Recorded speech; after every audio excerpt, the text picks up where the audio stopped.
This is awkward occurrence, awkward entertainment. Okay, I'm gonna touch lightly on Lori Daybell's possible insanity plea. Don't know if she's gonna plead insanity. She has been charged with the murder of her kids, but she's been charged with the murder of her ex-husband Charles Vallow. Something about conspiracy, but they have no evidence. So before I touch on that, I want to touch on Miss Jodi Arias. So this was before I even started doing YouTube. So let's look at Miss Lori Vallow's better half, Jodi Arias, as she laughs and plays around on videotape at the sheriff's office. Now, Jodi gave a number of prior to the trial on-camera interviews, but it's what she said when she thought cameras were rolling that we want to look at tonight. Take a look at this tape. Hi, nice to meet you. I don't get a chance to introduce myself when everybody's micing you. What network are you with? I'm the CBS outlet. Oh, cool. I'm already speaking with CBS. Oh, you're the Emmy that was I'm okay. the one that you were supposed to be speaking with. Okay, cool. So you're flying to Vegas? No, it's actually a producer that does freelance out there. She's the one that we were talking to, and I'm helping her out. So it's kind of confusing. Different states. Sounds exciting. Either way. I already wiped it. Oh, you did? Okay. Yeah, where it's I guess that's really all I needed. Sorry. Don't roll the tape yet. Well, I guess we won't roll the tape yet while you still do your makeup, while you smile, while SNL, Saturday Night Live, of all the cases of murder in the world, Saturday Night Live chose to do a skit about her back in the early 2000s, 2008? But let's continue this. Let's continue to watch this actress do her thing for national TV. Don't roll the tape yet. Joining us to discuss forensic and clinical psychologist. Jenny's in shock. Jenny, want to react before I introduce the guests? Yeah, I can't even believe it. I can't believe that she was powdering her nose, that she was speaking the way she... Oh, that sounds exciting. Wow!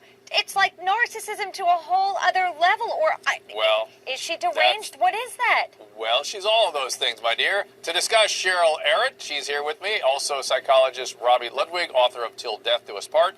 The human lie detector stays with us as well, Janine Driver, and... the man who I'm really not going to watch all this. I know it's only 2 minutes long. Let's see what she says right here.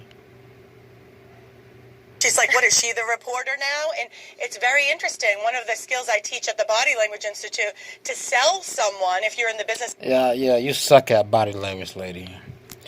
You can't tell if you're being deceived, they're telling the truth, or if they're actors. You can't tell, lady. Let's get to Jodi Arias' next video. If I haven't played this one yet, I haven't played that one yet, so let's play this one. This is her at the sheriff's office, just acting like a kid.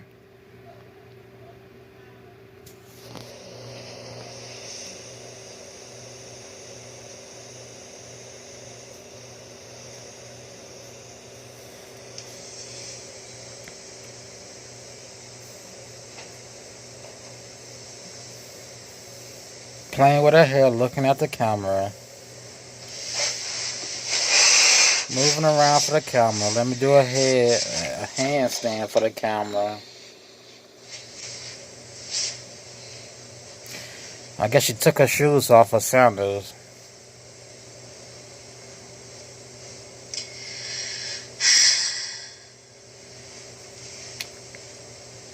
I'm surprised Casey Anthony didn't do nothing like this.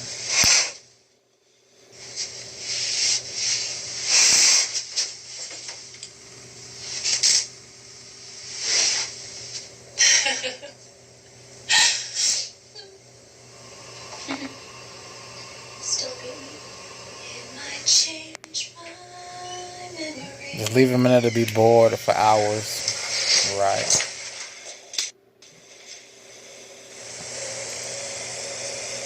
I guess this is after she got arrested.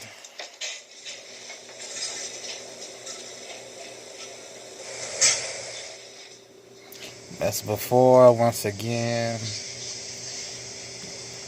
Alright, I'm skipping over this.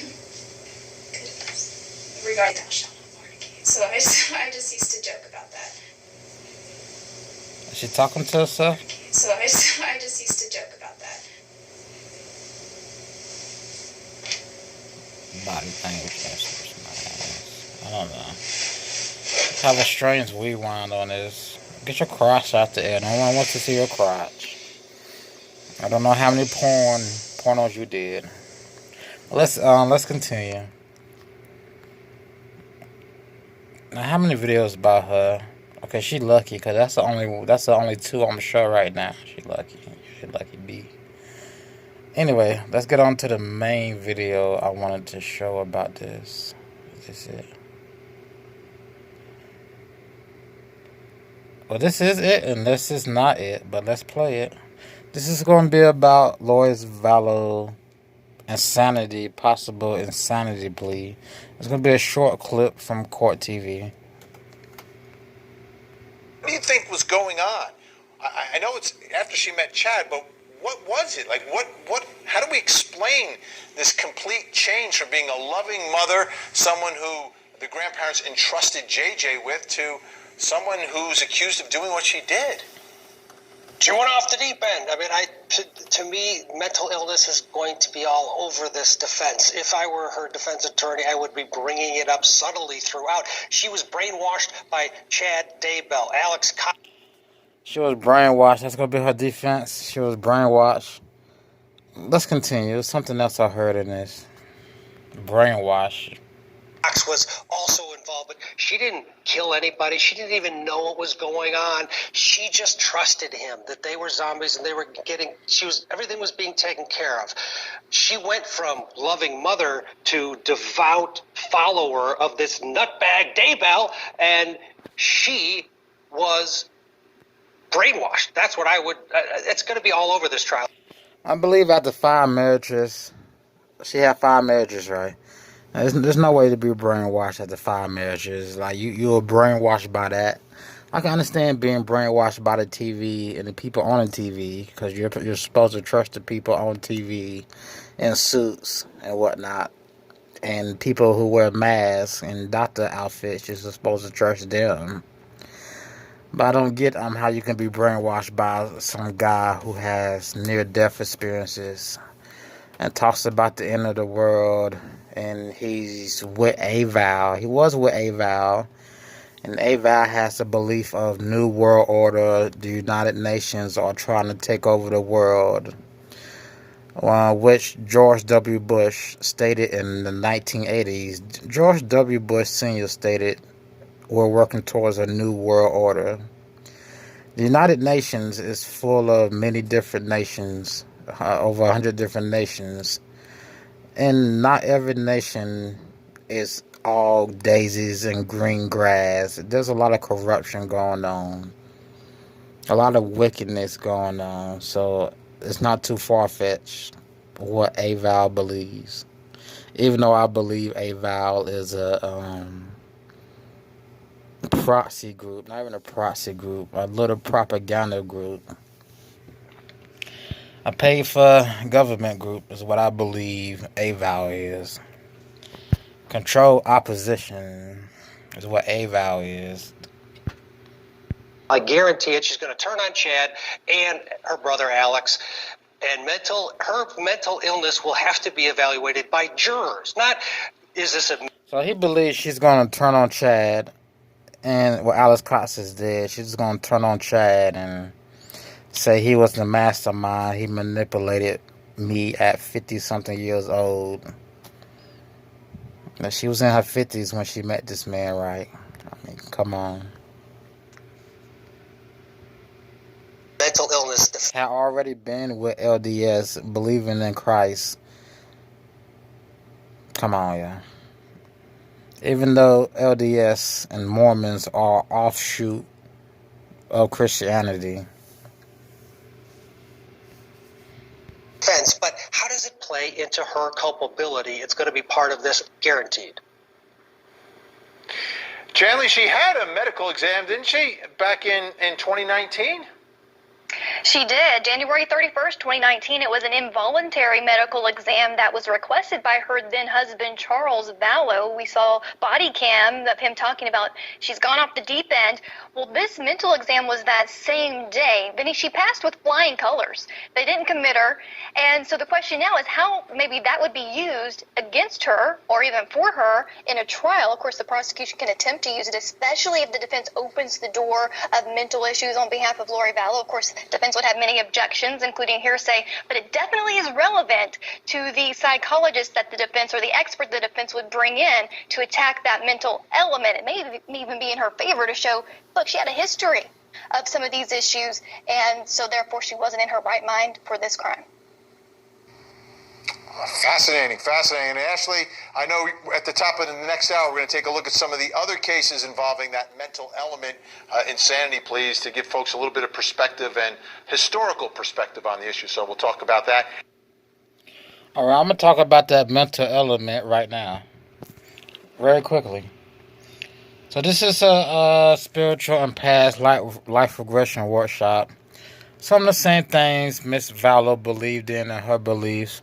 These are some of the same things people in LDS have gone on to do, such as spiritual healing. There's going to be a video I upload about LDS and one of the members doing spiritual healing. Let me get to it. So skim through it. This workshop will lay the foundation for spiritual growth and inner transformation of participants. Bulletin number 2, practical past life regression sessions covering core themes of fears, relationships, and health. Extra practical session on extrasensory perceptions. Anyway, this has to deal with past life, finding out who your past life, who you were, having the ability to know who was in a past life. It's also about third eye opening, spiritual opening your third eye, feeling the vibrations of the earth. I say all that to say Lori Vallow can claim schizophrenia. She can claim she has a mental illness, that she's schizo, that she sees stuff, that she hears stuff, that she started seeing and hearing stuff after she met Chad. Maybe she went to this type of workshop where they were inviting spirits in or teaching them how to deal with spirits or how to conjure up spirits. It depends on how the defense is going. It depends on what the defense knows, doesn't know, how they organize everything. But she could, yes, use mental illness. She can use, I was schizophrenic, I am schizophrenic. I see things, I hear things. That's because Mr. Daybell beliefs here. Maybe they went to some type of retreat where they took some ayahuasca. You know, ayahuasca is a drug that opens your mind up. You go on a acid type trip, a shrooms type trip, and you lose your freaking mind even more by inviting spirits in.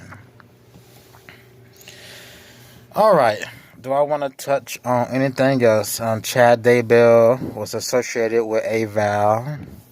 Avow is considered an anti-government, extreme Christian group.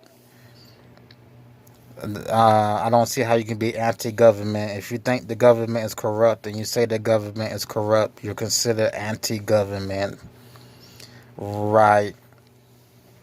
New World Order was taught to us by George W. Bush on TV. Then it was talked about by other politicians before Avow came around.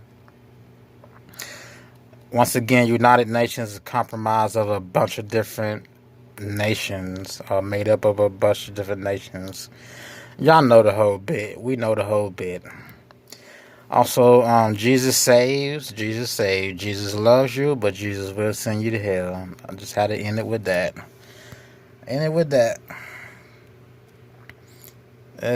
Truth is stranger than fiction. So let's look at one more Jodi Arias video and I'm going to finish this out.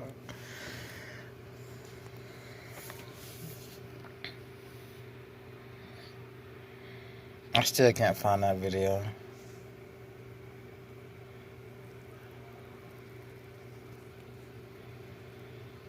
Well, let's see what this is. It's gonna be long. It might be a little longer than I want it to be, but hey. Let's continue. Okay, this was what is. This is about Chad Daybell being a part of Avow, which is another voice of warning. They teach preparation for a coming collapse of society at the hands of the United Nations and the New World Order. We teach it at the hands of Lucifer and Lucifer puppets, human puppets on Earth that are in control. They've been distancing themselves from Chad Daybell, from Restberg. Hold on. Let's get to the part about Southern law.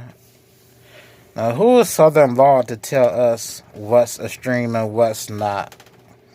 Right? Southern Law Poverty Center. And they want to do the thinking for you. These type of governments always want to think for you.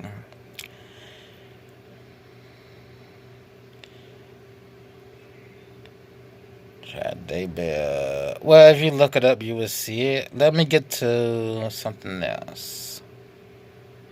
LDS, renowned LDS energy healer, renounces practice, invites others to follow brethren.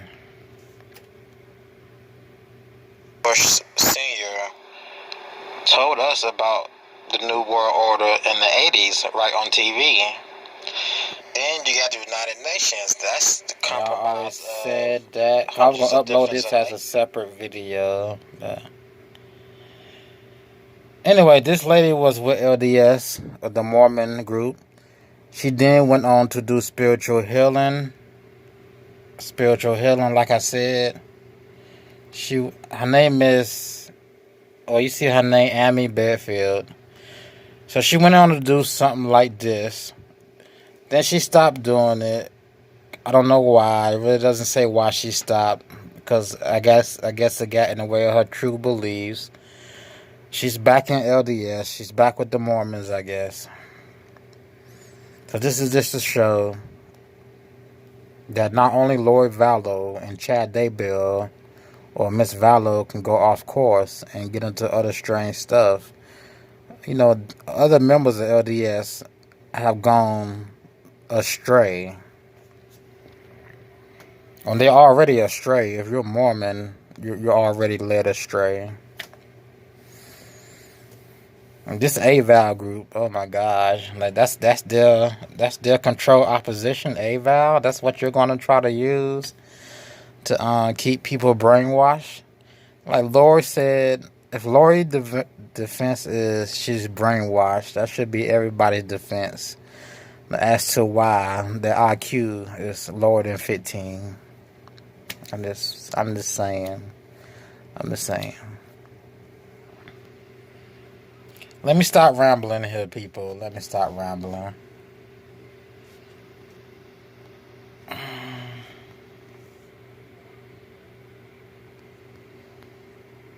All right. I'm going to look at one more video about Jodi. Or Jodi, not Joey. That might be a man. About Jodi. Anyway, my last thought on Avow, control opposition.